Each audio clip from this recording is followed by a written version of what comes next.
मंगलम भगवान वीरो मंगलम गौतमो गणी मंगलम कुंद कुंदायो जैन धर्मोस्तु मंगलम सर्वमंगल मांगल्यम सर्वकल्याणकारकम प्रधानं सर्वधर्माणां जैनं जयतु शासनं सहजानंद चैतन्य प्रकाशाय महीयसे नमो अनेकांत विश्रांति महिमने परमात्मने। आचार्य कुंद कुंद देव द्वारा रचित पंचास्तिकाय संग्रह नाम का ग्रंथ है और इसकी 172 नंबर की गाथा। इस पर अपने गुरुदेव श्री का जो स्पष्टीकरण आया उसमें वह अपनी चर्चा चलती है। विषय ये आया था जो 172 गाथा की टीका के तीसरे पैराग्राफ में कि अनादि से भेदवासित बुद्धि होने के कारण भेद रत्नत्रय अथवा भिन्न साध्य साधन भाव द्वारा वह सुगमता से सुख से तीर्थ का प्रवर्तन करते हैं। तीर्थ नाम मोक्ष मार्ग, तो वे मोक्ष मार्ग में सुगमता से प्रवर्तन करते हैं भिन्न साध्य साधन भाव द्वारा। ऐसा यह कथन उपचार से व्यवहार से किया गया है ना। तो चूँकि ऐसा लिखा है ना, पंक्ति टीका की इसी प्रकार है ना। आगे पीछे का विषय ख्याल में नहीं हो, पूर्व की गाथाओं का स्वयं चारित्र पर चारित्र किसे कहा, ये विषय यदि ख्याल में नहीं हो तो एक पंक्ति सीधी ये पढ़ी जाए कि भेद व अनादि से भेद वासित बुद्धि होने के कारण प्राथमिक भूमिका वाले जीव भिन्न साध्य साधन भाव द्वारा सुख से तीर्थ में प्रवर्तन करते हैं। तो ऐसा लगता है कि इसमें सीधी बात ये लिखी है कि भेद रत्नत्रय रूपी जो देवगुरु शास्त्र की श्रद्धा, 9 पदार्थों की भेद रूप श्रद्धा का राग और शास्त्र ज्ञान और व्रत आदि के विकल्प, इनके द्वारा मोक्ष मार्ग में सुगमता रहती है, सरलता रहती है और मोक्ष मार्ग में इसमें इन सब से आगे बढ़ा जाता है। ऐसा अपने को सीधा सीधा पढ़ने में ऐसा ही भाव आता है। तो वहाँ जो श्रोता विराजमान होंगे उनको भी यही वाली बात बार बार अंदर क्लिक होती होगी कि आप तो व्यवहार से उपचार से है नहीं, साधन नहीं, फिर भी साधन कहने में आया। ये सब चर्चा कल आई थी ना गुरुदेव के व्याख्यान में। तो वो उसने पूछा मुमुक्षु ने कि समझ में आता नहीं हमको, है ना, समझ में आ जाए ऐसा है नहीं ये विषय, अब उसमें हम क्या करें। यहाँ आचार्य भगवान सीधा सीधा साधन कह रहे हैं और आप कह रहे हो कि व्यवहार साधन साधन है नहीं, तो हमको थोड़ा समझ में नहीं आती है बात, तो समझ में आ जाए ऐसी बात नहीं लगती हमको, तो हम क्या करें। अब यहाँ से बड़ी गंभीर चर्चा गुरुदेव ने उठाई, एकदम गंभीर चर्चा है। देखो, समझ में आए ऐसा ही है, नहीं समझ में आए ऐसा कहाँ है। फिर कहा व्यवहार हे है, अभूतार्थ है। पहला ये सिद्धांत जैन दर्शन का, जैन शासन की प्राण रूप गाथा, समय सार परमागम की 11वीं गाथा, व्यवहारो अबुधत्तो। तो ये वाली बात जब 11वीं गाथा में प्राण रूप से है, प्राण तो समझते हैं ना, प्राण किसे कहते हैं कि जिसके नहीं होने से नहीं होता। ये बैठा है ना, ये अब इसमें प्राण नहीं तो क्या, कुछ नहीं, खत्म। अपन नहीं कहते कौन किसी के ऐसा हो जाता है जब कहीं घटना, तो पूछते हैं क्यों साहब, कि अब कछु नहीं है, मिट्टी है मिट्टी है कि नहीं। तो प्राण का भाव भाषण समझो, प्राण माने क्या। और ये जैन शासन का प्राण है, व्यवहारो अभूदत्तो, है ना। फिर कहा भूदत्त मस्जिदो सम्मा दिट्ठी हवद जीवो। तो पहले क्या कहा, व्यवहारो अभूदत्तो। तो ये बात तो आपको पहले लेके चलना पड़ेगी। जिन शासन में जो वस्तु का स्वरूप, सात तत्व का स्वरूप, मोक्ष मार्ग का स्वरूप जो बताया गया है, उसे यदि आपको हृदयंगम करना है, उसे समझना है, उसको समझकर उसमें प्रवर्तन करना है, तो पहले ये बात रखना पड़ेगी, व्यवहारो अभूदत्तो। व्यवहार हे है, अभूतार्थ है। ये सर्वज्ञदेव ने पहले ही कह दिया है। पहला यह सिद्धांत। अब ये सिद्धांत रख लो मुट्ठी में, मुट्ठी में नाम अपने ज्ञान में उस सिद्धांत को खड़ा रखो कि व्यवहार अभूतार्थ है। अब क्या है कि अब समझो कि अभूतार्थ है और साधन कहा, अभूतार्थ है और साधन कहा। तो फिर दोबारा बोला गुरुदेव ने, अभूतार्थ है उसे साधन कहा। तो कैसे कहा कि व्यवहार से कहा, यानी अभूतार्थपने कहा। तो गजब क्या खुलासा है इस गाथा में। 11वीं गाथा 12वीं गाथा दोनों को यहाँ गुरुदेव ने ऐसे दर्पण की तरह सामने रख दिया। इस 172 गाथा 85 का आई है ना, शास्त्र तात्पर्य की गाथा है ना। देखो क्या लिखा, जो आपको अंडरलाइन दिख रहा है ना, यही दोबारा पढ़ते हैं। पहला यह व्यवहार हेय है, अभूतार्थ है। पहला ये सिद्धांत मुट्ठी में लो, यानी पहले इस सिद्धांत को आप अपने चित्त में खड़ा रखो, बसा लो इसको। अब जो चर्चा हम करते हैं तब समझ में आएगी। जो तुम उसने पूछा ना कि समझ में नहीं आता है, तो कहा समझ में इसलिए नहीं आता है कि व्यवहार हे है, अभूतार्थ है, ये तुमने स्वीकार नहीं किया। पढ़ तो लिया, स्वीकार नहीं किया। तुम इस बात को अपनी बुद्धि में, अभी तो विकल्पात्मक बुद्धि में, निर्णय की कोटि में इस बात को जिंदा रखो, जीवित रखो। व्यवहारो अभूदत्तो, इसको जीवित रखो, तब फिर आपकी समझ में आएगा कि ये भिन्न साध साधन जो कहा और उसमें सुगमता शब्द का जो प्रयोग किया वो अभूतार्थ है। अद्भुत है बात। देखो, अभूतार्थ है और साधन कहा, फिर गुरुदेव ने रिपीट किया अभूतार्थ है उसे साधन कहा। तो कैसे कहा कि व्यवहार से कहा। व्यवहार क्या है, अभूतार्थ है, तो अभूतार्थ पने कहा। अभूतार्थ अर्थात असत्यार्थ, असत्यार्थ अर्थात झूठा। देखो लिखा गुरुदेव ने, बोला था असत्यार्थ से साधन कहा है, झूठे से साधन कहा है। साधन कहा तो है पर ये झूठ कहा है। ये क्या बात है। देखो जिनवाणी झूठ बोलती है। कैसे बोलती है कि निमित्त आदि का ज्ञान कराने को किसी का किसी पर उपचार करके झूठ बोलती है, पर उसमें से निकालना सत्य है, क्योंकि वह वास्तव में झूठ बोलने के लिए झूठ नहीं बोलती, वो उस झूठ के द्वारा सत्य का उद्घाटन करती है, सत्य को बताती है ना। व्यवहार परमार्थ का प्रतिपादक है। ये इसी ग्रंथ की समय सार की 8वीं गाथा में कहा। फिर और क्या कहा 8वीं गाथा में, ना अनुसर्तव्यम, अनुसरण के योग्य नहीं। किसको, न कहने वाले को और न सुनने वाले को।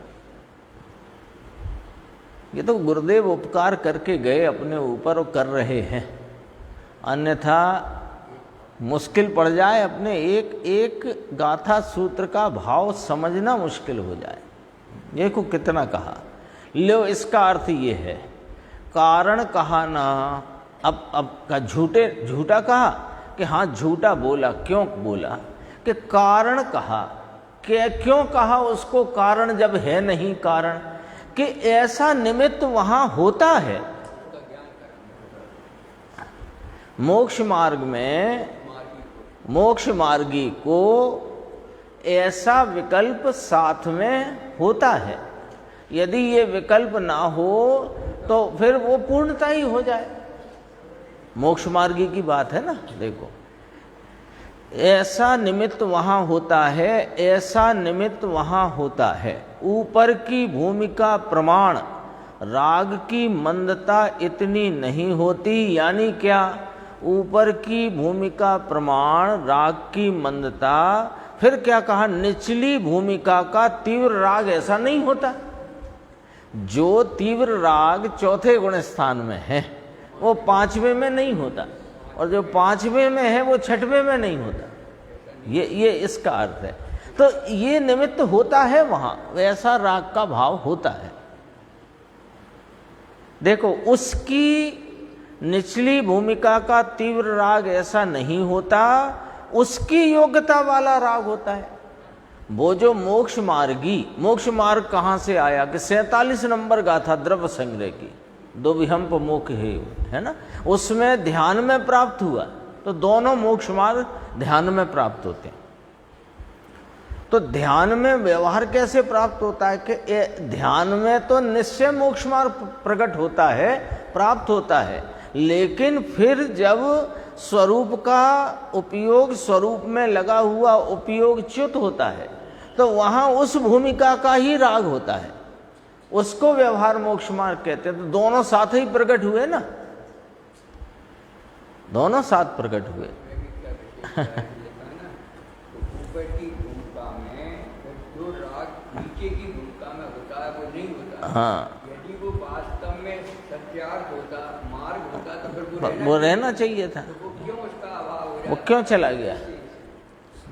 ये भी न्याय है, क्यों चला गया? यदि वो कारण होता तो हमेशा और बढ़ना चाहिए। यदि पांचवें गुण स्थान के देश वृत्तादि कारण कहो तो फिर छठवें में देश वृत्तादि क्यों चले गए? देखो, इसलिए उसकी योग्यता वाला राग होता है। जो जो स्वरूप आश्रय से उत्पन्न वीतरागता की बढ़ती हुई, शुद्धता की बढ़ती हुई जो परिणति है, उससे भूमिका बढ़ती है, और भूमिका के प्रमाण में राग होता है। और वो हाँ, जैसे अनंतानुबंधी संबंधी गया, फिर अप्रत्याख्यानावर्णी संबंधी गया, फिर प्रत्याख्यानावर्णी संबंधी। गजब का न्याय। अरे वो कोई गजब की बात है ना। अंतरंग में से सीधी बात शास्त्रों में से निकाल करके ऐसे परसते हैं कि सीधा हजम हो जाए अपने को। यदि अपन टीका की पंक्ति पढ़ें तो लिखा ही है इसमें। अच्छा, प्राथमिक भूमिका कैसे है? फुटनोट नहीं हो तो अपने ख्याल में नहीं आए, अपन सोचे हम ही हैं प्राथमिक भूमिका,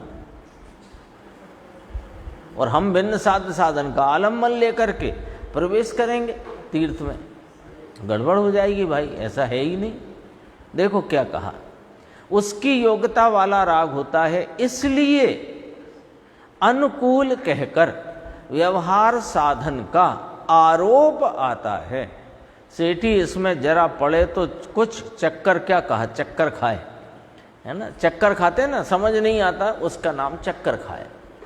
तो मुमुक्षु ने फिर प्रश्न किया, देखो साहब, इसमें तो स्पष्ट व्यवहार से लाभ होता है ऐसा लिखा है, इसमें तो स्पष्ट लिखा है। आप कभी कुछ हमें कोई ना कोई न्याय, कोई तर्क देकर कह रहे हो, लेकिन यहाँ तो लिखा ही हुआ है। क्या लिखा है कि अनादिकाल से भेदवासित बुद्धि होने के कारण प्राथमिक जीव को भिन्न साध्य साधन भाव द्वारा वह सुख से तीर्थ में प्रवर्तन करते हैं। यही पंक्ति है ना, तो इसमें तो स्पष्ट लिखा है। तो कहा ये व्यवहार से लाभ होता है। किसने कहा? देखो अभी देखना गजब की बात। किसने कहा? व्यवहार ने कहा। और क्यों कहा? कि वहां रहने वाली परमार्थ परिणति बताने को कहा। वहां रही हुई मोक्ष मार्गी की भूमिका में रहने वाली वो जो वीतराग परिणति है उसे बताने कहा। दो प्रश्न रखे ना, किसने कहा, क्यों कहा। किसने कहा? व्यवहार नय ने कहा। और क्यों कहा? कि परमार्थ का प्रतिपादन करने को कहा। उसका तो सिस्टम ही है ना व्यवहार का। तो क्या व्यवहार के क्या परमार्थ बताया है कि वो जो मोक्ष मार्गी को स्वरूप के आश्रय से जितनी वीतरागता की, पवित्रता की परिणति प्रकट है वो बताने किया। क्यों? कि ऊपर कहा था ना, उसकी योग्यता वाला राग होता है। तो राग पर से समझ लो कि इतनी वीतरागता है। ऐसे करने को कहा। किसने कहा, क्यों कहा? व्यवहार ने कहा। व्यवहार अर्थात क्या? कि व्यवहार अर्थात अभूतार्थ, निश्चय अर्थात भूतार्थ। यहां यह सिद्धांत रखकर उसका अर्थ करना पड़ेगा कि नहीं करना पड़ेगा? बोलो। ये सिद्धांत तो रखना पड़ेगा। अभूतार्थ को अर्थात असत्यार्थ को अर्थात कि झूठे भाव को सुगम रूप से साधन कहा। उसका अर्थ इस प्रकार है कि झूठे नय से उसे आरोप से कथन किया है। शशि भाई, अनादिकाल से भेद बासित बुद्धि, ये शब्द आया था ना, तो अनादिकाल से ये पहले आ गया है। अब गुरुदेव इसी ग्रंथ की कुछ पंक्तियां अपने सामने संदर्भ रूप से उद्धृत करते हैं, है ना। अपन ने पढ़ी है तो ख्याल में आ जाएंगी। देखो 237 पृष्ठ पर लिखा है, मूल ग्रंथ के 237 पे क्या लिखा है? अनादि अविद्या के नाश द्वारा व्यवहार मोक्ष मार्ग को पाया है। लो, यानी व्यवहार मोक्ष मार्ग से निश्चय मोक्ष मार्ग होता है, ये बात तो जड़ से गलत है। ख्याल में आई बात? व्यवहार मोक्ष मार्ग प्रगटा कब? कि अनादि अविद्या का नाश हुआ तब। पंचास्तिका संग्रह आचार्य कुंद देव की रचना, अमृत चंद्र आचार्य की टीका। हाँ, अविद्या नाम, अविद्या के एक दिन अर्थ आया था। अविद्या को अज्ञान कहते हैं, सामान्यतया मिथ्यात्व कहते हैं। एक अर्थ और आया था कि विद्यमान जो नहीं है उसमें आपरूपता करना अविद्या है, और जो विद्यमान तत्व है त्रिकाल निरंतर वर्तमान, इस विद्यमान में अपने आपरूपता की श्रद्धा करना ये विद्या है। एक दिन आया था विद्यमान और अविद्यमान, ये काय में पड़ा हुआ है जो इसका भाव ही नहीं। राग जीव का भाव है ही नहीं, है ना। बंद अधिकार में 294 गाथा भी चलती थी सोनगढ़ में, तो बंद अधिकार में राग आदि को बंद का लक्षण कहा, आत्मा का न कहा। आत्मा का लक्षण तो चैतन्य कहा, और राग बंद का लक्षण है, राग आत्मा का नहीं। तो जो राग है अनादि से, वो अविद्यमान वस्तु है आत्मा में। वो अविद्यमान में श्रद्धा आपरूपता की करना ये अविद्या है, और ये निरंतर वर्तमान हाजरा हुजूर विद्यमान तत्व अपना ज्ञायक भगवान चैतन्य स्वरूप, इसकी आपरूप श्रद्धा करना ये विद्या है। तो अविद्या के नाश से क्या प्रकट होता है? कि विद्या। अविद्या के नाश से क्या प्रकटा? कि विद्या। तो अविद्या के नाश से विद्या प्रगटी नाम निश्चय मोक्ष मार्ग प्रगटा, तो वहां वो व्यवहार मोक्ष मार्ग को पाया है। जो अपन 47 गाथा द्रव्य संग्रह की याद कर रहे थे, ध्यान में ही दोनों मोक्ष मार्ग प्रकट होते हैं। ध्यान से क्या हुआ? कि अविद्या का नाश। तो अविद्या का नाश हुआ तो विद्या प्रकट हुई, विद्या नाम निश्चय मोक्ष मार्ग प्रकट हुआ, और साथ में व्यवहार मोक्ष मार्ग को पाया। क्योंकि अब जो उसके साथ उसकी भूमिका का जो राग है, वो व्यवहार मोक्ष मार्ग नाम उपचार से, व्यवहार से कहा जाता है। इसमें देखो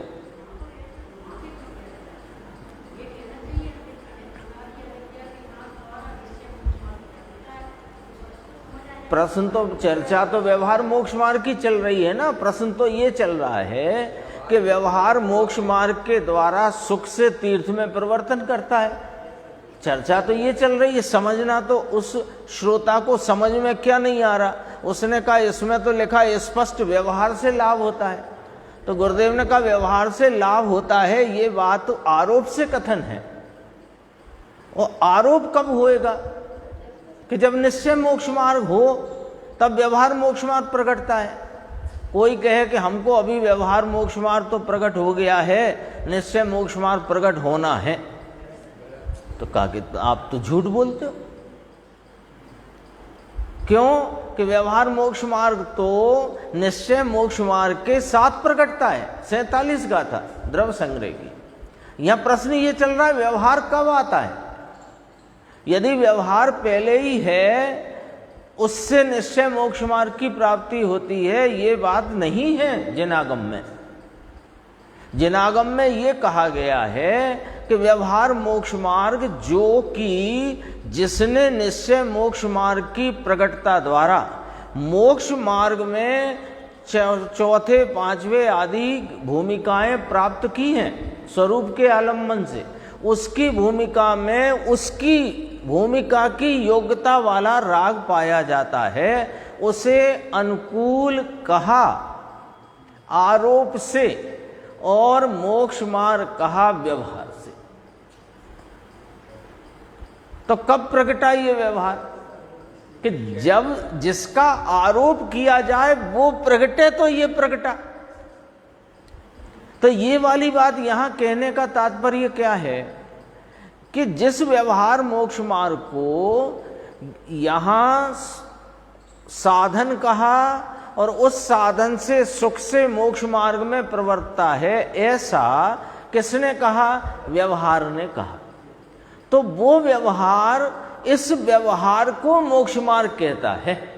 तो ये जो व्यवहार मोक्ष मार्ग है ये प्रगटा कब?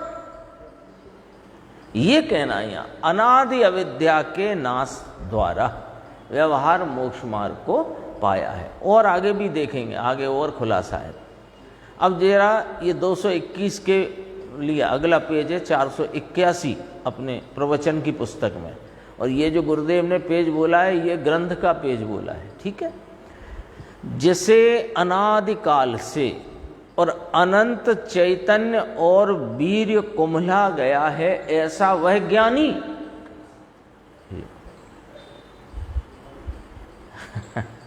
ज्ञानी को है ये 9 पदार्थों की भेद रूप श्रद्धा, सच्चे देवगुरु शास्त्र की श्रद्धा, शास्त्र का सम्यक सच्चा विकल्पात्मक ज्ञान और व्रतादि आदि के विकल्प रूपता की वृत्ति। ये किसको है? कि ज्ञानी को। क्यों है? कि अनादिकाल से अनंत चैतन्य स्वरूप स्वयं है, लेकिन उस अनंतता की प्रगटता पर्याय में नहीं और इसके पुरुषार्थ में ढिलास हो रही है, सो वीर्य कुम्हला गया है। आचार्य ने लिखा ऐसा वह ज्ञानी, देखो है तो ज्ञानी, वीर का स्फुरण स्वरूप तरफ तो हुआ है, लेकिन और आगे बढ़ने में पूर्णता की प्राप्ति में जितना वीर का स्फुरायमानपना और जो पुरुषार्थ चाहिए वो कुम्हला रहा है। क्यों आया है राग व्रत आदि का? कमजोरी से, कमजोरी से आया है। अपन कई बार बात करते हैं देश व्रतादि का राग, महाव्रतादि का राग कमजोरी से आया कि पुरुषार्थ से आया? पुरुषार्थ से तो वीतरागता आती है, राग थोड़ी आता है, और राग आता है कमजोरी से। तो जो राग खड़ा है परिणति में है तो मोक्ष मार्गी, है तो ज्ञानी साधक और साधना पूर्ण करेगा, इसमें कोई संदेह नहीं। लेकिन अभी अपूर्ण भाव में उसकी परिणति में जो स्वरूप के आलम्बन से प्रवर्तित वीतरागता है, उसके साथ जो राग वर्त रहा है, ये राग पुरुषार्थ से आया है कि कमजोरी से आया है? तो कमजोरी किस बात की है कि वीर कुमला गया है, ऐसा लिखा आचार्य भगवान ने। और वीतरागता की बात करें तो कहा कि ऐसा पुरुषार्थ जागा है कि 2 कषाय चौकड़ी की स्थिरता और 3 कषाय चौकड़ी की स्थिरता प्राप्त की है। ये पुरुषार्थ की बात करी। और जो राग खड़ा है वहां कमजोरी की बात करी। राग पुरुषार्थ से नहीं आता। कोई कहे कि देखो इनका पुरुषार्थ तो देखो, अभी 1 महीने पहले इनने देशव्रतादि लिए थे, अब महाव्रत लेने जा रहे हैं, पुरुषार्थ। अरे ये पुरुषार्थ है ही नहीं। पुरुषार्थ यदि ऐसा हो रहा है वास्तव में, तो वो पुरुषार्थ तो अंदर स्वरूप आलम्बन से जो वीतरागता की परिणति की मोटाई बढ़कर 3 कषाय की अभाव रूपता आई है, इसलिए यह आने वाली है, इसलिए आई है का अर्थ आने वाली है। अंदर में ऐसा स्वरूप के प्रति का उत्साह जागा है।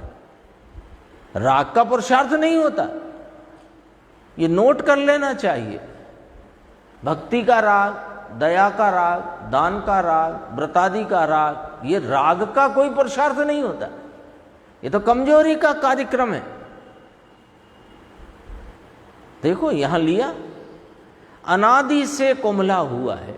वीर उतना जागृत हुआ नहीं ना, अनादि से भेद वासित बुद्धि होने के कारण, वो उसी का अर्थ चलता है। अनादि की यह वासना है, भान हुआ है तथापि, है ना। फिर 155 पेज पर से भी देखो, 3 उद्धरण दिए इसी ग्रंथ के।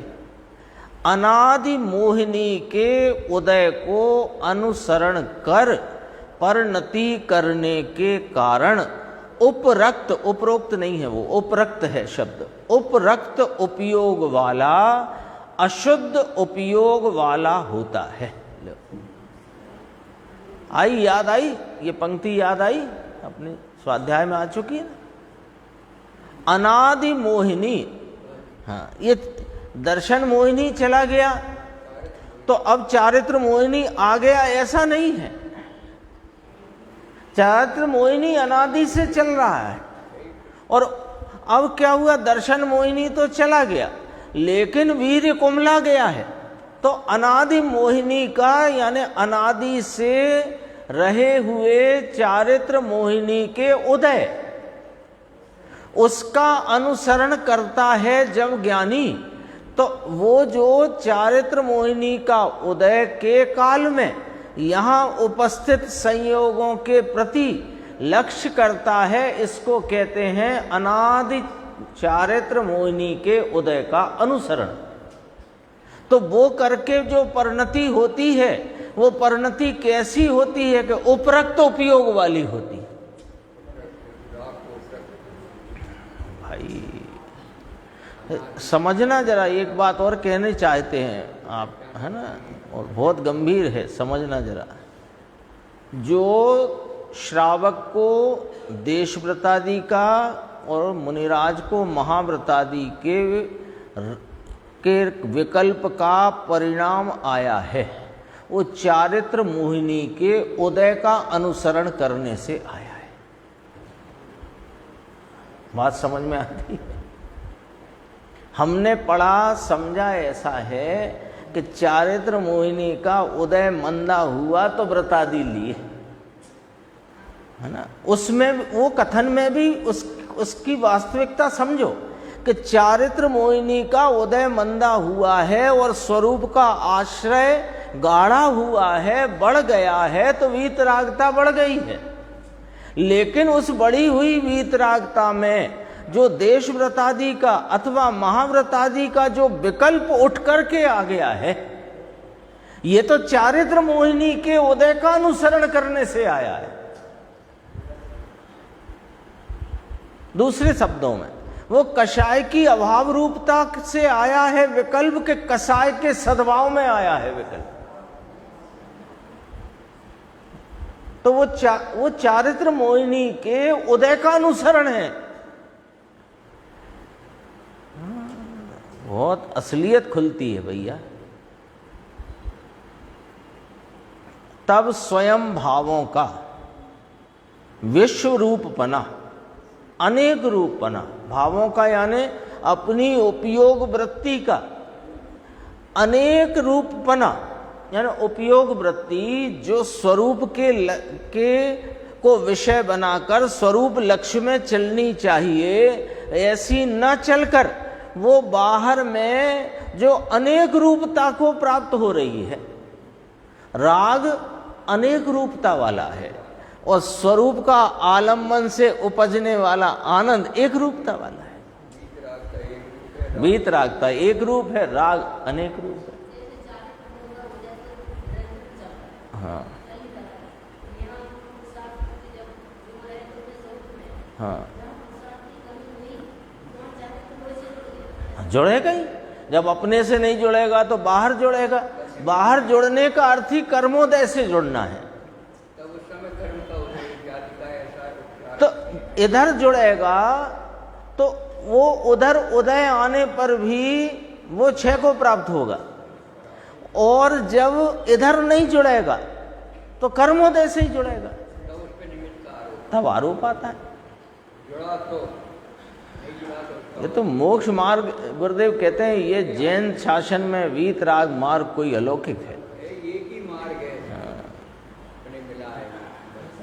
इसको ऐसा करें कि वो मेरे अस्थिरताजन्य परिणाम है, और उस अस्थिरताजन्य परिणाम का आप कथन कैसे करें कि वो चारित्र मोह के निमित्त से भाई, चारित्र मोह ने नहीं कराया पहले। चारित्र मोह नहीं कराता। इसमें लिखा देखो, पढ़ो आप, अनादि मोहिनी, यानी चारित्र मोहिनी लेना यहाँ पर अपने को, ज्ञानी की बात चलती है ना, तो चारित्र मोहिनी के उदय को अनुसरण करके परिणति खुद की हुई है, वो उपरक्त उपयोग हुआ है, अशुद्ध उपयोग हुआ है, उसने नहीं कराया। ये अभी अपन ने बात की कि ये जब स्वरूप में नहीं जुड़ता तो कर्मोदय से जुड़ता है, क्योंकि बाहर में तो जो जहां जुड़ता है वहां कर्म पर निमित्त पने का आरोप किया जाता है। देखो आप जो कहते हैं ना कि कर्म से जुड़ता है, अपन तो ये है कि पहले इतनी मेरी कमजोरी के कारण ये हाँ, बात तो वही है, बात तो वही है, पर यहाँ देखो हो जाता है कि कर्म ने कराया। नहीं नहीं नहीं, आप शब्द पढ़ो ना, उदय से, उदय की परिणति नहीं लिखी, उदय में परिणति नहीं लिखी, उदय को अनुसरण करके परिणति। ये तो बोलने में संक्षिप्त बोलना होता है ना, तो बाकी तो ये बात तो पहले ही रखना है खड़ी। अनुसरण भूल जाते हैं। हाँ, अनुसरण ही है ये तो टीकाकार आचार्य भगवान ने स्पष्ट लिखा है, अनुसरण करके परिणति करने के कारण, कर्म की नहीं अपनी, इससे अपनी परिणति में उपयोग उपरक्त होता है। तो देखो, स्वयं भावों का विश्वरूपना अनेक रूपना ग्रहण किया होने से, यानी उपयोग में विश्वरूपता खड़ी हो गई, और स्वरूप का आलम्बन ले तो एक रूपता, उसे जो अनियत गुण पर्यायपना होता है वह पर समय है, इतना बस। हाँ हाँ, अनियत गुण पर्याय कहा।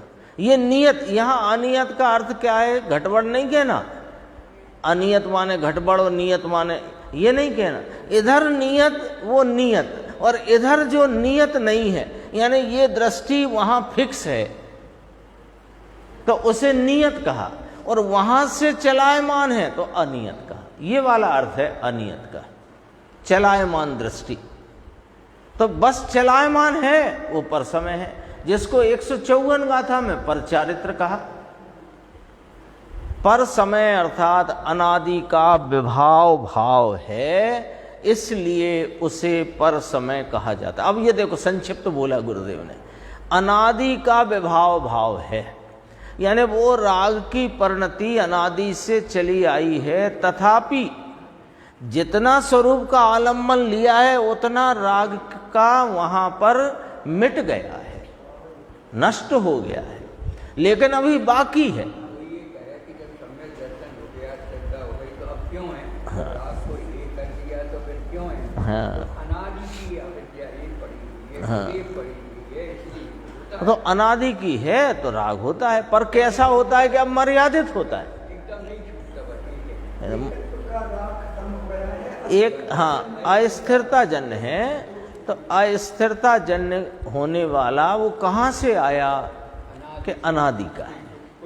हाँ, इसलिए उसे पर समय कहा जाता है। और देखो नीचे फिर मुमुक्षु ने कहा, देखो जितनी बार पूछा जाएगा उतना ज्यादा स्पष्टीकरण अपने सामने भी आ रहा है। स्पष्ट तो व्यवहार से बात की है, और आप जो दलील ले रहे हो ऐसी कोई दूसरी दलील चल सके ऐसा हमें तो दिखता नहीं उस पंक्ति में।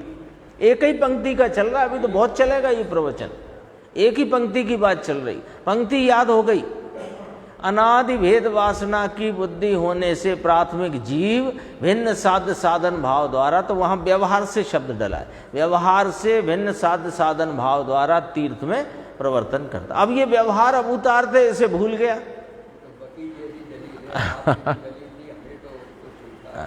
हाँ, जिनवाणी तो ऐसा कह रही है ना? वही तो होता है। भाई साहब ने याद दिलाया वकील की बात। वकालत में क्या होता है, दोनों वकील पे वही कानून की किताब होती है, दूसरी थोड़ी होती है। अलग अलग किताब थोड़ी लेके खड़े रहते वकील, एक ही किताब है, क्योंकि जो आरोप जिस धारा के अंतर्गत लगा है उसकी तो एक ही किताब दोनों के पास है, पर उसमें उसका किस प्रकार अर्थ निकलता है वो निकालना। अब वहां तो क्या झूठे बोली का धंधा है, अपने अपने लिए करते हैं। यहां तो मूल बात है, वहां तो क्या है कि अपने क्लाइंट को कैसे बचाना वो अर्थ ढूंढते हैं। यहां तो मोक्ष मार्ग क्या है ये अर्थ ढूंढना है। फर्क है ना इतना। यहां तुम्हारी दलील नहीं चलेगी, तुम्हें व्यवहार से ही मोक्ष मार्ग मानना है, ऐसा इसमें से सिद्ध करो। हम क्यों करें, है ही नहीं। तो पूछा पुनः, यहां तो व्यवहार से ही स्पष्ट बात की गई है, दूसरी दलील चल सके ऐसा हमें तो दिखता नहीं यहां पर। तो फिर वो व्यवहार भूल गए तुम अर्थ। व्यवहार अर्थात अभूतार्थ। एक सिद्धांत पहला, व्यवहार अर्थात असत्यार्थ। व्यवहार अर्थात वास्तव में निश्चय की अपेक्षा से अविद्यमान, तथापि व्यवहार की अपेक्षा से विद्यमान। क्योंकि कोई ये कहे कि व्यवहार अभूतार्थ है, असत्यार्थ है, तो है ही नहीं, तो कहा हाँ निश्चय की अपेक्षा से है नहीं। जो 11वीं गाथा में गुरुदेव ने 19वीं बार के प्रवचन में 100 बार कहा है, लगभग के पर्याय का, व्यवहार का अभाव करके नहीं, गौण करके नहीं। तो गौण कैसे किया कि निश्चय की मुख्यता में व्यवहार गौण हो जाने से अविद्यमान है, पर व्यवहार की अपेक्षा से व्यवहार विद्यमान है। तब तो कथन विषय ही नहीं हो तो ऐसे कोई थोड़ी कथन हो सकता है। यह अविद्यमान को विद्यमान व्यवहार से कहा जाता है। लो, ये कितनी गजब की पंक्ति है।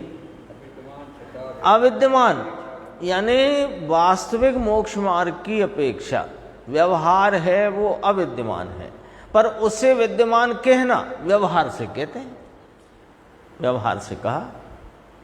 इसी प्रकार इसी न्याय से समझो कि जब अविद्यमान को विद्यमान कहने का कथन करने का काम किसने किया कि व्यवहार ने किया। व्यवहार कौन है, असत्यार्थ, अभूतार्थ, झूठा। इसी प्रकार साधन तो है नहीं और उसे व्यवहार से साधन कहा जाता है नहीं और कहा। समझ सकते हैं कि ऊपर लाइन में यह अविद्यमान को विद्यमान व्यवहार से कहा जाता है, माने अविद्यमान निश्चय है उस नहीं, पे ऊपर की लाइन पढ़ो पहले आप। व्यवहार अर्थात वास्तव में निश्चय की अपेक्षा अविद्यमान, उसको उस जो कि निश्चय की अपेक्षा अविद्यमान है उसे विद्यमान कहने का काम व्यवहार करता है। ये अर्थ है इसका। निश्चय तो जो यथार्थ है वो कहता है, सत्यार्थ है वो कहता है, भूतार्थ जो 11वीं गाथा में पुकारते हैं गुरुदेव, भूतार्थ सत साहिब, ये विद्यमान तत्व। इसकी अपेक्षा जितना व्यवहार है, अरे ज्ञानते आत्मा तक का व्यवहार भी अविद्यमान में डाला। उस अविद्यमान को विद्यमान कौन कह रहा है? कि व्यवहार कह रहा है। और व्यवहार कैसे कहता है नहीं, उसे कहता है। तो जो इसे साधन कहा जा रहा है, भिन्न साध्य साधन, वो कौन कह रहा है? जो देवगुरु शास्त्र की श्रद्धा, नौ तत्व की भेद रूप श्रद्धा, शास्त्र का ज्ञान, व्रत आदि के विकल्प, इस व्यवहार को साधन कहने का काम किसने किया?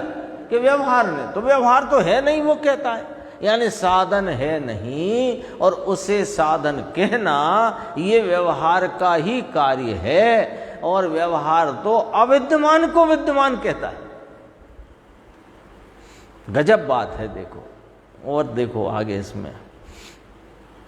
अब ये समय हो गया, लेकिन अपन शुरू करते हैं बात। पेज नंबर आ गया है 482, नीचे की पंक्तियां हैं। फिर पूछा गया है कुछ गुरुदेव से, तो उसके उत्तर स्वरूप जो गुरुदेव कहते हैं, अभूतार्थ वस्तु नहीं है क्या? क्या पूछा गया कि आप जब कह रहे हो व्यवहार अभूतार्थ है, तो फिर व्यवहार होता ही नहीं?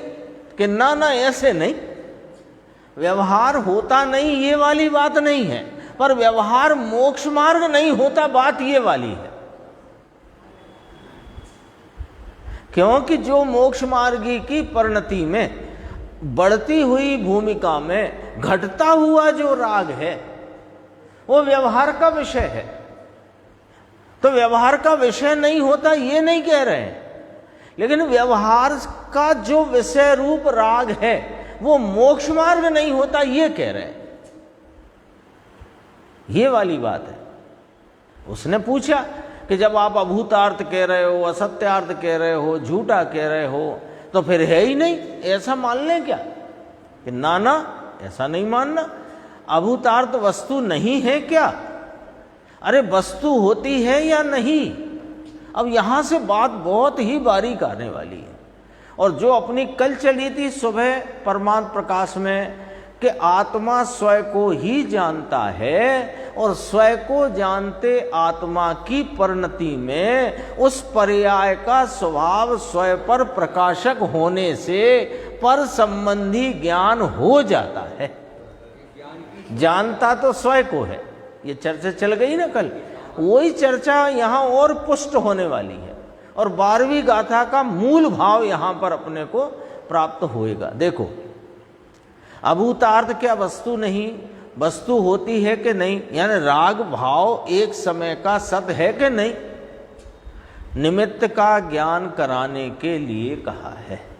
निमित्त व्यवहार कुछ नहीं है, ऐसा होता है क्या? निमित्त उपादान नहीं होता, ये होता है, पर निमित्त ही नहीं होता, ऐसा कैसे हो जाएगा? ये कितना गुरुदेव श्री की वाणी में, उनके स्पष्टीकरण में, उनकी व्याख्या में कितना बैलेंस होता है।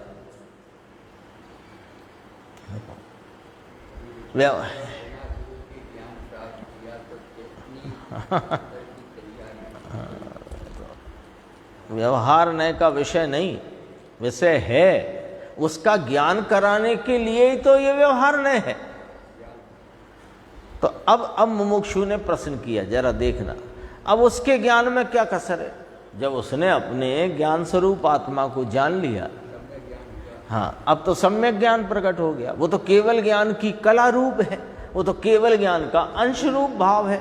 जैसे चंद्रमा का दृष्टांत दिया, पूर्णिमा का चंद्रमा तो दूज का चांद, उसी गोलाई के आकार वाला, उतना पूरा तो नहीं, पर उसी आकार की गोलाई को लेकर के वही पूर्णता को प्राप्त होता है 13-14 दिन में। 13 दिन में तो वही पूर्णिमा का चांद कहता है।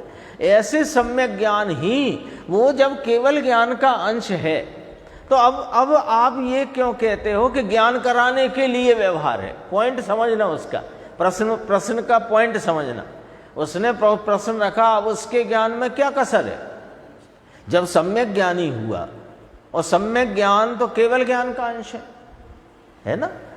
तो अब उसको आप क्यों ज्ञान करा रहे हो?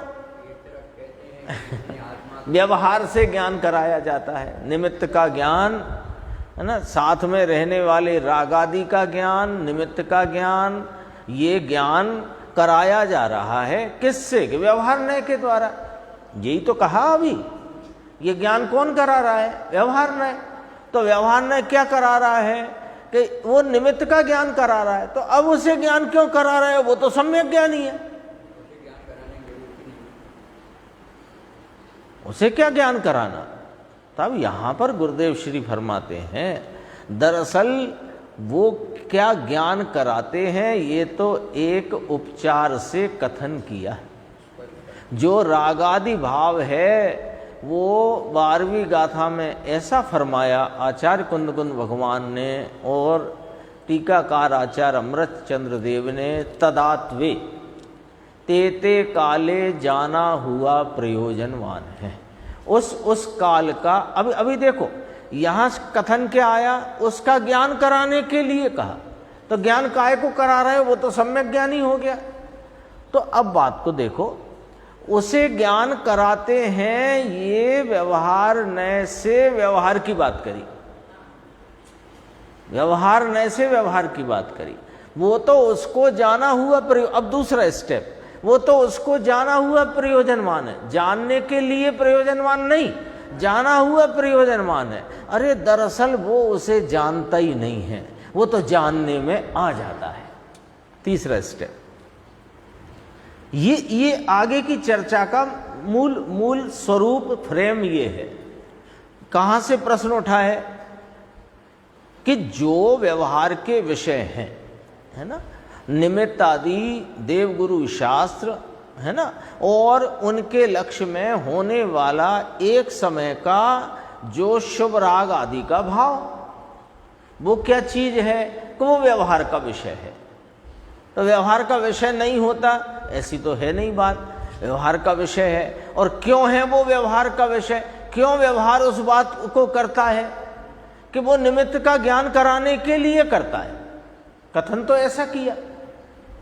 तो प्रश्न हो गया कि अब सम्यक ज्ञानी है, उसे काय का ज्ञान कराना है ना? पश्यति जो जेव पश्यति अपाड़म पश्यति जिन शासनम सब्बम। अब उसे क्या ज्ञान कराते हो? तो कहा 12वीं गाथा में आचार्य परमात्मा ने जो कहा वो सर्वज्ञ देव ने कहा है ना? तो हम ये कहते हैं सर्वज्ञ देव ने कहा, जिसे आचार्य कुंद देव ने 12वीं गाथा में गूथा। क्या? कि व्यवहार जाना हुआ प्रयोजनवान है ना? ये स्टेप समझ लेना, तो ये चर्चा का आपको लाभ मिलेगा। ज्ञान कराया जाता है व्यवहार से व्यवहार का, व्यवहार माने निमित्त का। कौन कराता है? व्यवहार न्याय। ठीक है, तो वो व्यवहार निमित्त आदि रागादि भाव, वो व्यवहार ज्ञानी को क्या प्रयोजन है उनसे? कि उनसे कोई प्रयोजन नहीं है, जाना हुआ प्रयोजनवान है। समझ में आई बात?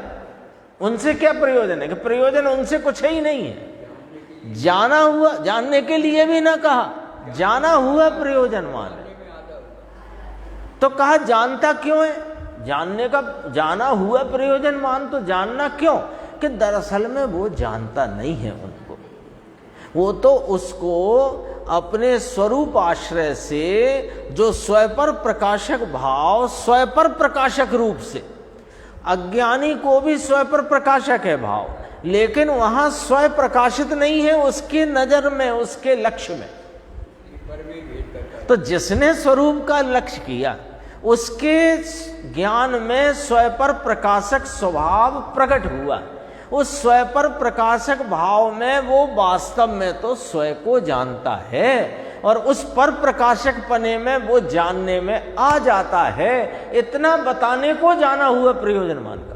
ज्ञान की अपनी शक्ति है, पर है इसलिए राग है, इसलिए जानता है कि ऐसा। ये तो फ्रेम बताई मैंने, अभी तो चर्चा बहुत ही गंभीर आने वाली है। देखो पढ़ते थोड़ी सी। लोकालोक को जाने ऐसा उसका स्वभाव है, सर्व जीवों का ऐसा ही स्वभाव है, पर्याय नहीं। हाँ, पर्याय नहीं। ये बात भी समझ लेना। एक भाई साहब मेरे से बार बार कहते हैं 2-3 साल से कि अब वो बात आ गई तो मैं कह देता हूँ। वे ये कहते हैं कि ये आत्मा स्वभाव से सबको जाने ऐसे स्वभाव वाला होने से इसकी पर्याय में तो सबको जानना ही चल रहा है, लेकिन जिसे लक्ष्य करता है उतना जानने में आता है, लक्ष्य नहीं करता वो जानने में नहीं आता। ऐसा तो हाँ, तो लक्ष्य से ज्ञान होता है, तो लक्ष्य जिसका करे उससे ज्ञान होता है कि ज्ञान ज्ञान की सामर्थ्य से होता है। पर सामर्थ्य का अभी पर्याय में प्रकटपना अल्प है तो अल्प होता है, पूरा होता है तो पूरा होता है। लेकिन वो बात जिसको जो जम गई हो वो नहीं छूटती है। देखो अपने को तो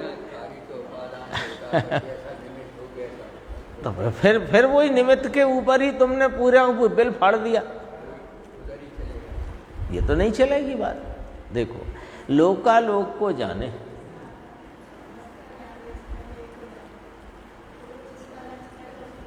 ये बहुत मोटे व्यवहार की बात है, बहुत ही मोटा व्यवहार।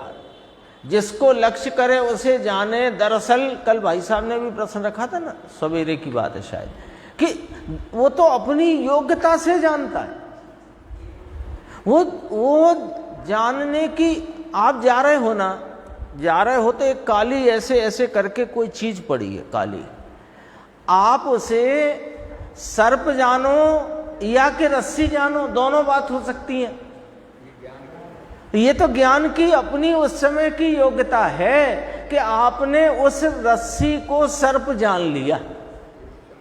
अब यदि वो रस्सी से ज्ञान होता था तो सर्प के जानने रूप ज्ञान क्यों परिणमा, रस्सी रूप परिणम ना था। वो ज्ञान की ऐसी योग्यता है।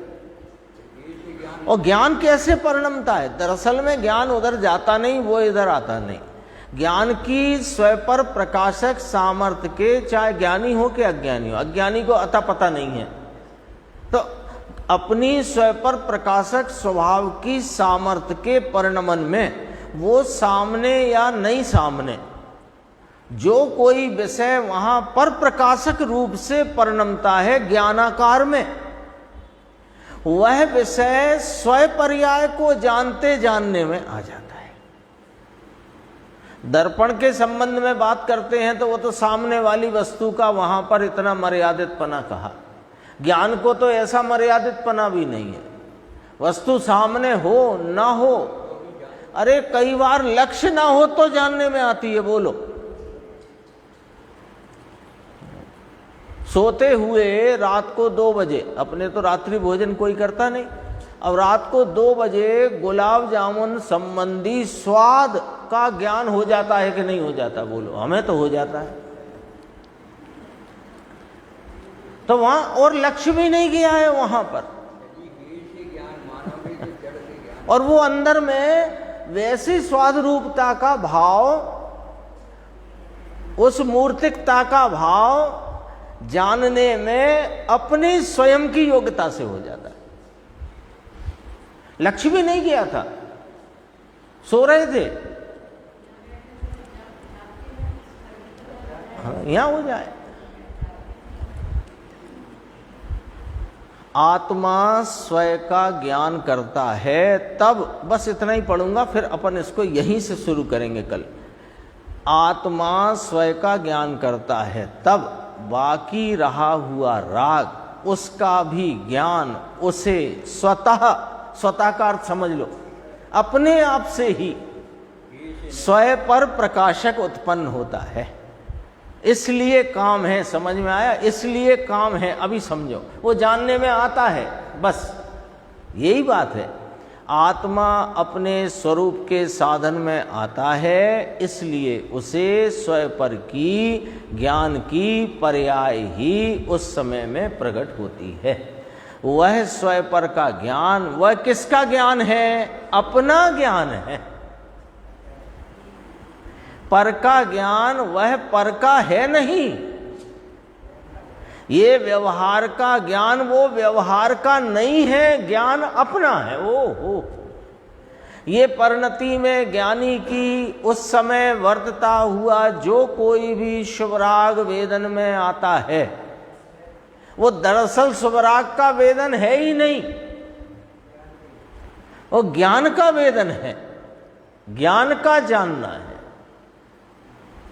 ज्ञान अपना है, स्वयं का ज्ञान और व्यवहार का ज्ञान, व्यवहार माने पर का ज्ञान, यह दो होकर अपना ज्ञान है, क्योंकि स्वयं पर प्रकाशक। बनारसी दास जी ने लिखा ना, गे दशा दुविधा परगासी, निज रूपा पर रूपा भासी। हाँ, वो स्वपर प्रकाशक शक्ति हमारी, ताते वचन भेद भ्रम भारी, गे दशा दुविधा परगासी, निज रूपा पर रूपा भासी। इसके बाद एक छंद और लिखा बनारसी दास जी ने, कि उसमें वो याद नहीं आता मुझे, उसका भाव बता रहा हूँ कि जिसने इस पेंच को जान लिया, तिन लख लियो समस्त। ये जो स्वपर प्रकाशक ज्ञान के स्वभाव का मूल भाव जिसने समझ लिया, उसने पूरी जनवाणी में का पूरा अर्थ समझ लिया। स्वयं का ज्ञान व्यवहार का ज्ञान है, दो को होकर अपना ज्ञान है, दो होकर अपनी वह पर्याय है, उसे वह जानता है, अपनी पर्याय को जानता है क्या हो। परंतु अब ये इसकी चर्चा अपन आगे विस्तार से करेंगे।